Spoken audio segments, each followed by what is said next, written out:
man was shocked to discover that the rocket returning to Earth had already begun launching. This made him instantly panic because if he didn't board the rocket, it meant he would be left alone on the moon. He immediately drove towards the rocket, and as he approached, he noticed that there were still 6 rockets that hadn't launched yet. This made him breathe a sigh of relief. However, just at that moment, 5 of those rockets suddenly took off simultaneously. He turned his head and saw that fortunately, there was still one last rocket that hadn't launched. He hurriedly turned the steering wheel and slammed on the gas pedal, rushing towards that rocket. At the same time, he used his communication device to call out to the rocket that hadn't taken off, begging it not to launch without him. But at this point, meteorite fragments had already entered orbit, and the communication system of that last rocket was being interfered with. The command center didn't receive Jack's call at all, and resolutely decided to initiate the rocket's launch sequence. Jack saw this and became extremely anxious. He couldn't understand why his teammates couldn't even notice that one person was missing. Coincidentally, his 2 teammates sitting next to him both had stiff necks, with their necks tilted to the other side. They just happened not to notice the fact that he was absent. However, Jack didn't give up. He drove the lunar vehicle and kept rushing towards the rocket, crossing over one meteor crater after another.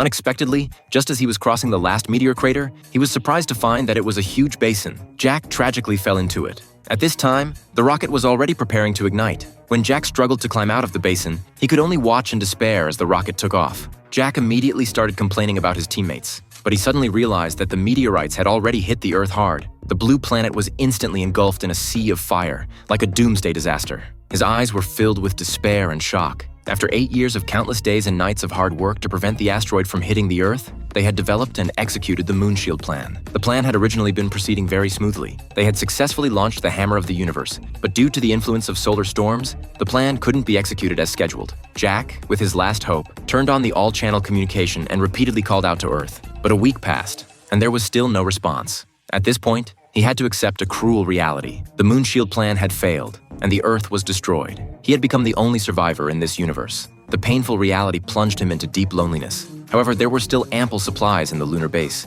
which could at least ensure that he would grow old alone. A world without onlookers gave him unprecedented freedom. Jack began to let himself go. He decided to set up a memorial hall according to Chinese traditions to mourn the Earth and all the departed humans. He even put the name of his secretly beloved boss on the memorial tablet. Not only that, but he also prepared a romantic candlelit dinner for his boss. He not only poured out his feelings of missing her to his boss's portrait, but also kissed her portrait without hesitation. However, he never dreamed that his boss and colleagues, who had survived on the distant Earth, were watching his series of performances that were both funny and sad through a 360-degree live broadcast without any blind spots.